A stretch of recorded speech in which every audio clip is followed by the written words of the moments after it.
Kami mengucap syukur untuk kesempatan yang indah ini. Hari ini Tuhan jadikan buat kami. Mari kita berdoa bersama-sama. Ulangi seperti apa yang saya ucapkan. Bapa kami yang ada di dalam surga, dikuduskanlah namamu. Datanglah kerajaanmu. Jadilah kehendakmu di bumi ini seperti di dalam surga. Bapa yang baik, berikanlah kami pada hari ini rezeki yang menjadi bagian kami secukupnya, cukup untuk memberikan pinjaman kepada banyak bangsa, sedangkan kami sendiri tidak punya pinjaman. Cukup untuk menjadi saksi Tuhan, mulai dari Yerusalem, Yudea, Samaria, sampai ke ujung-ujung bumi. Cukup untuk menjadikan semua bangsa murid Kristus dan membaptis mereka dalam nama Yesus. Terima kasih Bapa untuk rezeki yang secukupnya. Dan ampunilah dosa-dosa kami. Ampunilah kesalahan kami. Seperti kami pun mengampuni orang-orang yang bersalah kepada kami. Dan janganlah masukkan kami ini ke dalam pencobaan. Tetapi bebaskanlah kami dari segala yang jahat.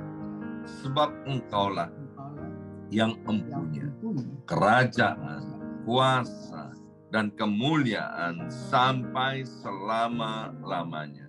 Dalam nama Tuhan Yesus, kami sudah berdoa. Haleluya, haleluya.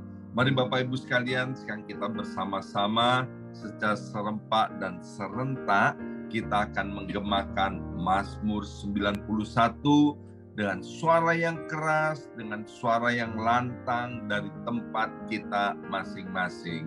Alkitab berkata, mati dan hidup dikuasai oleh lidah. Siapa suka menggemakannya akan memakan buahnya.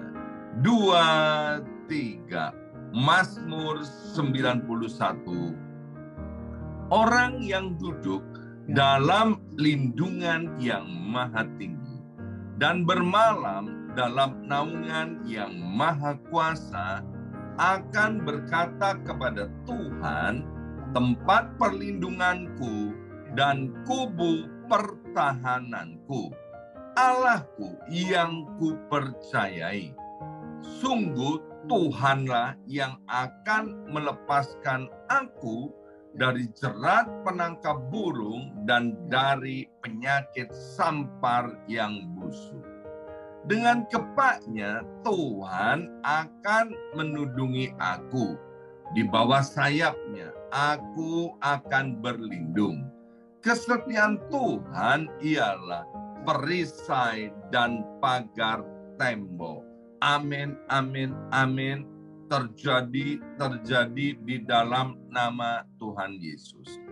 Aku tak usah takut terhadap kedahsyatan malam, terhadap panah yang terbang di waktu siang, terhadap penyakit sampar yang berjalan di dalam gelap, terhadap penyakit menular yang mengamuk di waktu petang.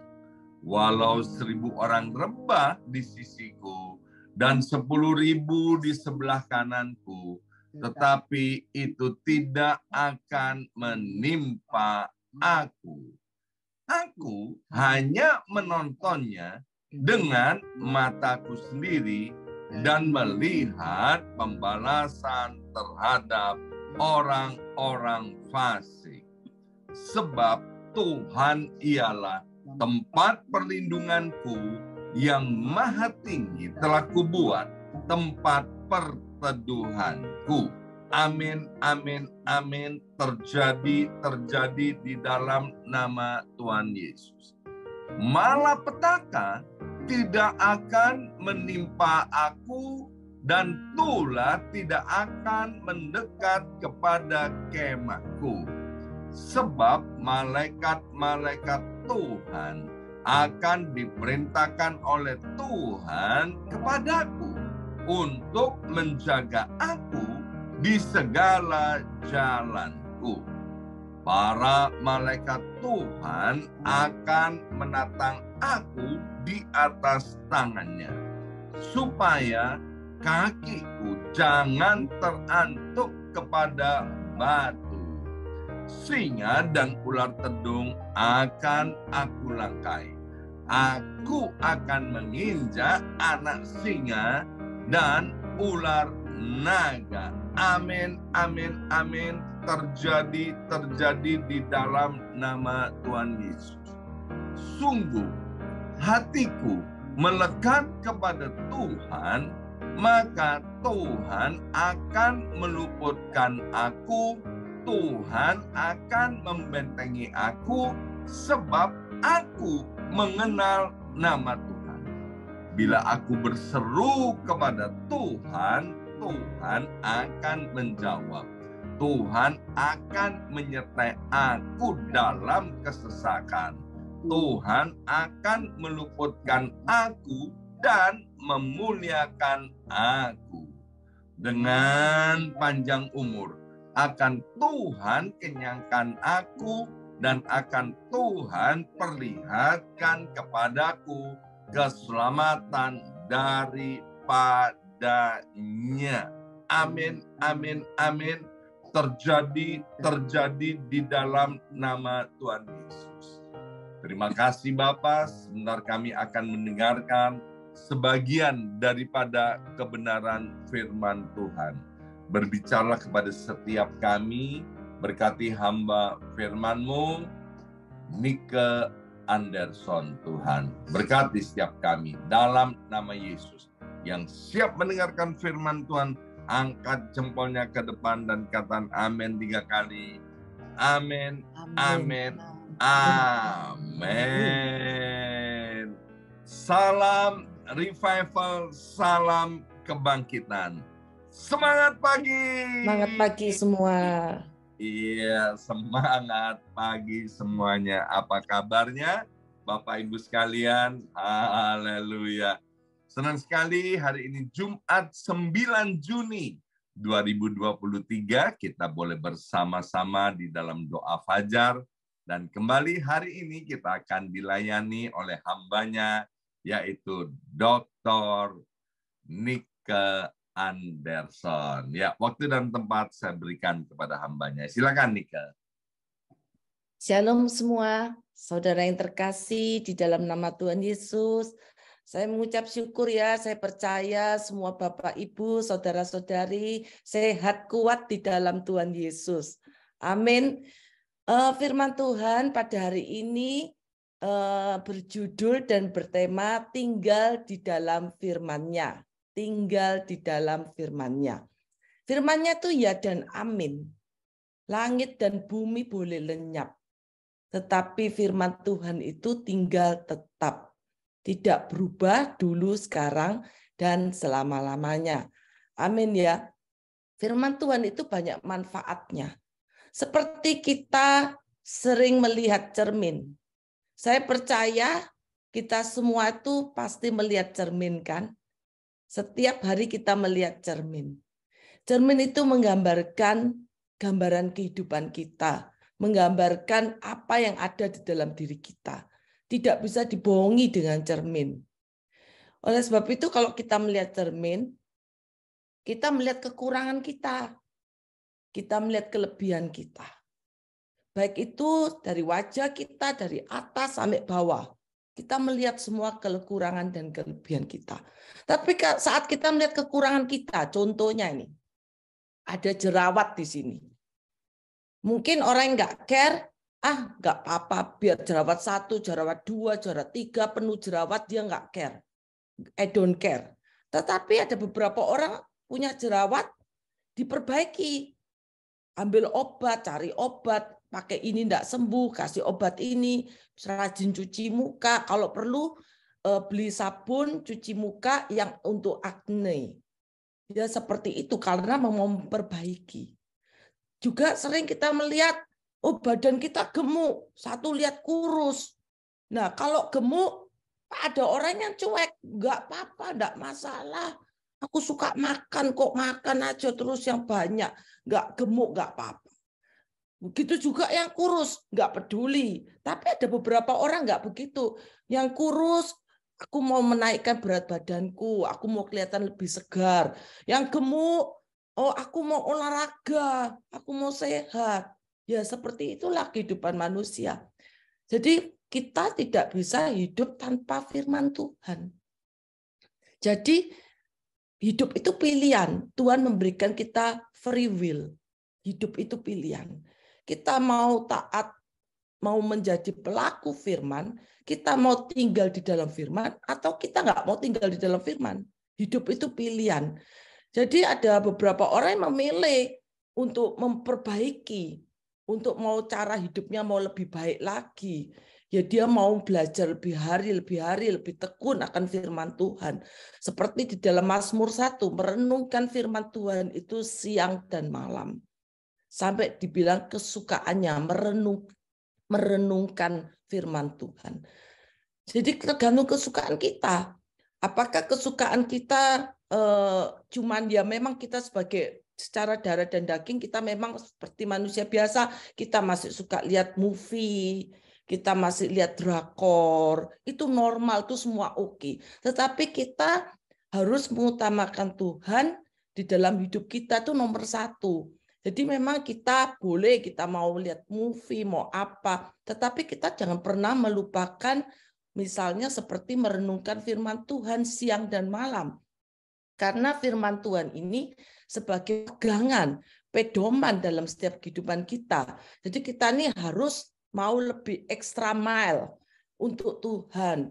Kita mau lebih untuk menyenangkan hati Tuhan. Kita mau mengutamakan Tuhan itu di dalam kehidupan kita. Melalui apa? Melalui firman-Nya. Karena firman Tuhan itu di dalam Yohanes 1 ayat 1 dikatakan, pada mulanya adalah firman.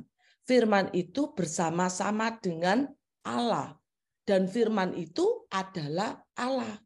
Jadi kita mau melakukan firman itu dengan sungguh-sungguh karena firman Tuhan itu ya Allah sendiri yang berbicara. Jadi kalau kita perhatikan dari perjanjian lama sampai perjanjian baru, itu semua menggambarkan kehidupan kita di muka bumi ini. Nah, oleh sebab itu kita harus merenungkan firman itu karena itu menjadi pedoman dalam setiap hidup kita. Kita akan mempelajari ada 4 hal. Kenapa sih kita ini harus tinggal di dalam firman? Yang pertama kita akan buka sama-sama di dalam Mazmur 33. Mazmur 33. Di ayat yang keempat, Mazmur 33 ayat keempat, dikatakan sebab firman Tuhan itu benar. Segala sesuatu dikerjakannya dengan kesetiaan. Firman Tuhan itu benar. Jadi yang pertama adalah kenapa kita harus tinggal dalam firman, yaitu firman Tuhan itu benar dan dapat dipercaya. Sering kita melihat, kita sering menyaksikan, bahkan kita sering bertemu dengan orang baik. Pastikan masa kita bertemu dengan orang yang tidak baik. Kita pasti pernah bertemu dengan orang baik. Tetapi mencari orang yang dapat dipercaya itu tidak mudah. Mungkin kita menemukan banyak orang yang bisa kita temui, orang itu baik, orang itu punya keahlian, orang itu pintar, tetapi mencari orang yang dapat dipercaya itu tidak mudah. Firman Tuhan itu ya dan amin. Firman Tuhan itu benar dan dapat dipercaya. Firman Tuhan itu dahsyat dan luar biasa ya. Maka jika kita mengandalkan manusia, kita bisa kecewa. Kalau kita mengandalkan manusia. Tetapi kalau kita mengandalkan Tuhan, kita pegang firman-Nya, maka kita terima janji-janjinya. Hidup di dalam firman Tuhan itu mengenakan sekali ya. Kita terima janji-janjinya, kita terima berkat-Nya, kita terima perlindungannya, kita terima penyertaannya, kita beroleh kekuatan, kita juga hidup dalam kemenangan. Karena kita tinggal di dalam firman-Nya. Firman Tuhan itu sungguh sangat luar biasa. Seperti contoh siapa di dalam Alkitab?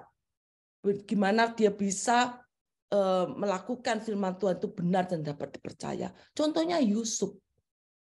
Kalau kita buka di dalam Kejadian 41, yaitu ayat 40 sampai 41. Dikatakan, engkaulah menjadi kuasa atas istanaku, dan kepada perintahmu seluruh rakyatku akan taat. Hanya takhta inilah kelebihanku daripadamu. 41 selanjutnya Firaun berkata kepada Yusuf, dengan ini aku melantik engkau menjadi kuasa atas seluruh tanah Mesir. Salah satu tokoh di Alkitab yaitu Yusuf. Dia adalah orang yang benar dan dapat dipercaya. Firman Tuhan itu benar-benar benar dan dapat dipercaya. Oleh sebab itu kita harus hidup benar dan kita juga dapat dipercaya. Seperti firman Tuhan itu, karena kita harus tinggal di dalam firman Tuhan. Kalau kita tinggal di dalam firman-Nya, maka apa saja yang kita kerjakan itu, kita akan melakukan hal-hal yang benar dan kita akan berkenan di hadapannya. Amin. Dan yang kedua dikatakan di dalam ayat ke-9, masih di dalam Mazmur 33. Di ayat 9 dikatakan, sebab dia berfirman, maka semuanya jadi. Dia memberi perintah, maka semuanya ada. Iman itu timbul dari pendengaran, dan pendengaran itu ya akan firman Tuhan. Oleh sebab itu firman Tuhan itu kenapa kita harus tinggal di dalam firman-Nya? Karena firman Tuhan itu penuh dengan mujizat. Siapa yang di sini yang pernah mengalami mujizat? Saya pernah mengalami mujizat. Amin. Kalau belum pernah mengalami mujizat, bukan Tuhan tidak dengar doa kita. Bukan Tuhan tidak mendengar. Tetapi kita perlu pengalaman bersamanya. Jadikan masalah yang kita terima, itu jadikan itu mujizat di balik masalah itu. Setiap kita pasti punya masalah. Tetapi jadikan masalah itu menjadi sesuatu yang opposite-nya. Masalah itu bukan sesuatu yang menyeramkan atau menakutkan atau kita semakin stres, tetapi kita percaya, kita katakan, Tuhan, Kaulah sumber di atas segala sumber mujizat. Maka aku percaya Tuhan, masalahku ini akan menjadi sesuatu yang baik dalam hidupku. Memang kita nggak tahu ya, pada saat saya juga pernah mengalami masalah. Masalah dari kecil sampai berat ya pernah. Pada saat kita mengalami suatu masalah, kelihatannya tuh kalau kita buka mata, kita lihat masalah kita tuh masih ada. Masalah kita tidak selesai atau bahkan bertambah. Masalah itu bukan selesai tapi bertambah. Kita stres, iya, memang kita makhluk, kita memang pasti stres secara manusia, tetapi kita nih puji Tuhannya kita punya pegangan hidup. Pegangan hidup apa? Firman Tuhan. Melewati puji-pujian, ada sukacita. Percaya di dalam puji-pujian itu ada kuasa. Melewati firman-Nya itu ada kuasa. Karena kalau kita memperkatakan firman Tuhan itu kita akan menerima mujizatnya. Karena kita memperkatakan firman Tuhan itu. Tapi kalau kita tidak memperkatakan firman Tuhan, kita melakukan bagian kita, misalnya dengan kekuatan kita, masalah itu kita nggak perlu bawa ke Tuhan, kita nggak perlu cari Tuhan, ya kita akan stuck di dalam masalah itu. Masalah itu tidak akan pernah terselesaikan. Cari Tuhan. Kalau kita saat ada masalah, kadang kita saling mengingatkan, begitu kita ada masalah, ayo kita doa. Karena kalau kita doa, kita datang pada sumbernya. Hal kecil aja Tuhan itu tahu loh. Contohnya ya, hal kecil. Saya ini memerlukan sesuatu yang sangat penting. Waktu itu saya perlu surat akte untuk pengurusan. Saya tuh biasanya sudah simpen di tempat di berangkas, sudah di situ. Tapi nggak tahu pada hari itu bisa nggak ketemu suratnya itu di mana. Saya ingat pernah memang dikeluarkan dan dikembalikan, tetapi selalu saya kalau mau kembalikan ya dikembalikan ke tempat asalnya. Tapi pada hari itu, pada saat diperlukan untuk pengurusan paspor, itu bisa nggak ada di tempat berangkasnya. Padahal harus hari itu. Jadi mau dicari-cari, kok nggak ada ya. Akhirnya berdoa dalam hal kecil, berdoa aja, Tuhan di mana Tuhan? Doa aku ini lupa taruh akte kelahiran di mana ya suratnya itu. Ingatnya dulu di sini, tapi Tuhan tuh nggak tahu gimana. Ternyata sebenarnya tempatnya ya sama loh di situ, cuman ketumpukan enggak kelihatan. Jadi seperti Tuhan ingatkan, coba dibongkar lagi dan tempat itu terselipkan. Ya seperti itu. Jadi seperti ada bimbingan, kali kita libatkan Roh Kudus setiap ada masalah. Pasti Tuhan tolong. Jadi hal-hal kecil, baik itu kalau orang tua saya istilahnya kacamatanya hilang, cari ketemu. Hal-hal kecil kita bisa punya pengalaman bersama Tuhan. Jadi apalagi perkara besar, pasti kita akan naik level. Pasti ada naik level. Karena kita percaya kita bersama Tuhan. Karena kita percaya yang pertama tadi firman Tuhan itu benar dan dapat dipercaya. Yang kedua, firman Tuhan itu penuh dengan mujizat. Seperti siapa? Mujizat Tuhan itu banyak. Di dalam firman Tuhan juga dikatakan, sakit penyakit disembuhkan. Yang buta melihat, yang tuli mendengar, yang lumpuh berjalan. Bahkan Lazarus dibangkitkan sama Tuhan. Tuhan sendiri sudah memberikan contoh dalam hidupnya. Setelah kematian 3 hari kemudian dia bangkit. Jadi banyak mujizat yang dilakukan Tuhan dan kita bisa pelajari di dalam Alkitab. Jadi kalau kita tidak pernah mengalami mujizat, kita rugi. Kita harus mengalami mujizat bersamanya. Yaitu kita percaya setiap masalah kita itu kita akan menerima mujizatnya. Amin. Yang ketiga, firman Tuhan itu dapat menggagalkan rencana jahat manusia. Ya benar, firman Tuhan dapat menggagalkan rencana manusia. Di ayat 10 dan ayat ke-11, masih di dalam Mazmur 33. Ayat 10 dikatakan, Tuhan menggagalkan rencana bangsa-bangsa. Ia meniadakan rancangan suku-suku bangsa. Ayat 11, tetapi rencana Tuhan itu tetap selama-lamanya. Rancangan hatinya turun-temurun. Jadi Tuhan mau kita membalas kejahatan itu dengan kebaikan. Berbuat baik sepanjang umur hidup kita. Jangan kita melihat, oh dia berbuat begini, aku harus balas. Kita yang rugi. Kalau kita berpikir kita membalas seseorang, kita akan rugi. Percaya Tuhan itu adalah Allah yang maha adil dan benar. Serahkan semuanya kepada Tuhan, serahkan musuh-musuhmu. Kita pasti ada orang yang suka dan tidak suka. Itu memang wajar. Tapi kita harus hidup sesuai kebenaran firman Tuhan. Tetap baik. Tuhan mau kita berbuat baik kepada siapa saja. Berbuat baik sepanjang umur hidup kita. Kalau kita berbuat baik, Tuhan yang akan berperkara dalam hidup kita. Karena Tuhan itu maha adil. Tidak usah khawatir, pasti Tuhan bela kita. Kalau kita benar di hadapannya, Tuhan pasti bela kita. Tuhan dapat menggagalkan rencana-rencana jahat manusia. Contohnya siapa? Di Alkitab, Saulus. Saulus itu mengancam dan bahkan mau membunuh murid-murid Tuhan Yesus. Tetapi Tuhan menggagalkan. Pada waktu perjalanan ke Damsyik, dia bertemu dengan Tuhan Yesus secara pribadi. Akhirnya dia menjadi pengikut Tuhan. Dia menjadi saksi Kristus. Tuhan bisa pakai orang jahat jadi orang baik. Tuhan bisa pakai banyak cara. Saulus bisa dibatalkan dan banyak kita pelajari lagi seperti di dalam kitab Esther. Masih ingat tokoh Haman? Haman yang mau membunuh dan mau melenyapkan orang-orang Yahudi. Hanya karena apa? Kalau kita perhatikan kisahnya, perkaranya itu simple. Dia panas hati. Haman itu panas hati kepada Mordekai yang tidak mau tunduk, tidak mau sujud kepada Haman.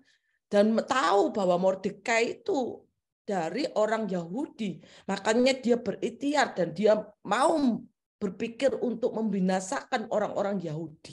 Betapa jahatnya, hanya karena panas hati. Makanya kalau kita lagi marah, tarik napas, ingat Tuhan bahwa kita harus hidup di dalam kasih.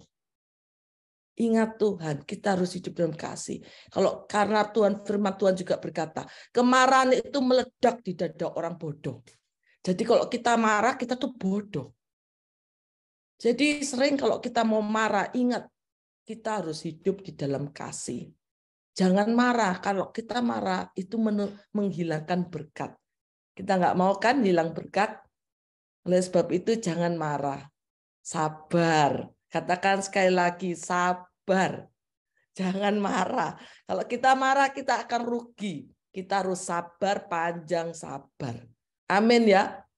Yang keempat, di dalam Mazmur 33, ayat ke-16. Seorang raja tidak akan selamat oleh besarnya kuasa. Seorang pahlawan tidak akan tertolong oleh besarnya kekuatan. Ayat 17, kuda adalah harapan sia-sia untuk mencapai kemenangan. Ya sekalipun besar ketangkasannya tidak dapat memberi keluputan. Jadi yang keempat adalah firman Tuhan itu membawa kita kemenangan. Kita akan hidup dalam kemenangan. Yang pertama tadi ya, firman Tuhan itu benar dan dapat dipercaya. Yang kedua, firman Tuhan itu penuh dengan mujizat. Yang ketiga, firman Tuhan dapat menggagalkan rencana jahat manusia. Dan yang keempat, yang terakhir, firman Tuhan ini dapat membawa kita kepada kemenangan. Jika kita mengandalkan firman-Nya dan berjalan melakukan firman-Nya, maka seperti dikatakan di dalam Ulangan 28 ayat 13. Tuhan akan mengangkat engkau menjadi kepala dan bukan ekor. Engkau akan tetap naik dan bukan turun ya. Apabila engkau mendengarkan perintah Tuhan Allahmu yang kusampaikan pada hari ini, kau lakukan dengan setia. Amin. Jadi Tuhan tuh mau kita ini, firman Tuhan itu tinggal di dalam hidup kita. Kita tuh harus tinggal di dalam firman-Nya. Karena kita akan menerima semua jaminan itu. Jaminan berkatnya, kita akan menerima kekuatan, kita akan menerima penyertaannya, kita akan menerima perlindungannya, bahkan kita hidup dalam kemenangan. Oleh sebab itu tinggal di dalam firman-Nya itu harus kita terapkan dalam setiap kehidupan kita. Seperti dikatakan di dalam 1 Samuel 17, 45-46, yaitu contohnya Raja Daud. Raja Daud waktu melawan Goliat yang besar itu gimana? Waktu Raja Daud melawan Goliat, dia memakai nama Tuhan. Raja Daud itu melawan Goliat itu memakai kuasa perkataan firman Tuhan. Karena Raja Daud mau mengandalkan firman Tuhan. Dia berkata kan di ayat ke-45, engkau mendatangi aku dengan pedang dan tombak dan lembing, tetapi aku mendatangi engkau dengan nama Tuhan semesta alam, Allah segala barisan Israel yang kau tantang itu. Jadi Raja Daud itu memperkatakan dia memakai nama Tuhan, dia mau melibatkan Tuhan. Makanya kalau kita tinggal di dalam firman-Nya, maka kita akan beroleh kemenangan. Seperti Raja Daud melawan Goliat, kita hidup dalam kemenangan. Karena kita percaya kalau kita tinggal dalam firman-Nya, itu tidak akan pernah sia-sia. Kalau kita melayani Tuhan, tidak akan pernah sia-sia. Kalau kita duduk dekat dengan Tuhan, tidak akan pernah sia-sia. Karena Tuhan itu tahu hati kita, tahu pikiran kita, tahu apa yang ada di depan tuh Tuhan mengerti benar akan kehidupan kita. Jadi kita ini harus benar-benar tinggal di dalam firman-Nya. Seperti Raja Daud melawan Raja Goliat, dia beroleh kemenangan yang besar ya. Jadi kita mau setia ya sampai akhir hidup kita. Kita mau senantiasa tinggal dalam firman-Nya. Karena di dalam firman-Nya itu adalah jaminan kepastian. Amin. Kalau kita nggak tinggal di dalam firman-Nya, kita tidak akan mampu menjadi pelaku firman-Nya. Amin. Saya percaya kita semua mau menjadi pelaku firman-Nya. Kita mau tinggal benar di dalam firman-Nya. Karena kita percaya kalau kita tinggal di dalam firman-Nya, kita beroleh kekuatan yang baru. Amin. Mari kita berdoa bersama-sama. Tuhan, terima kasih ya Bapa untuk firman-Mu Tuhan. Kami mau hidup tinggal dalam firman-Mu Tuhan. Karena kami percaya Tuhan, firman-Mu itu ya dan amin. Firman-Mu itu mengandung kuasa. Dan kami percaya Tuhan, mulai hari ini dan seterusnya Tuhan. Kami semua mau melakukan firman-Mu. Kami bukan sebagai pendengar saja. Kami mau melakukan firman-Mu Tuhan. Kami mau merenungkan firman-Mu itu siang dan malam Bapa. Kami mau melibatkan Engkau senantiasa dalam setiap kehidupan kami. Karena tanpa Engkau Tuhan, apa saja yang kami lakukan adalah sia-sia. Kami perlu Engkau Tuhan dalam setiap kehidupan kami. Karena kami percaya Tuhan, saat kami mengandalkan Engkau, saat kami mau tinggal di dalam firman-Mu, kami percaya kami akan menerima jaminan kepastian. Terima kasih Bapa. Kami mau serahkan Tuhan setiap hidup kami. Kami mau serahkan Tuhan semuanya. Kami percaya kami memiliki masa depan yang penuh dengan sukacita, masa depan yang penuh dengan damai sejahtera. Terpujilah nama Tuhan kekal untuk selama-lamanya. Haleluya. Yang percaya katakan amin.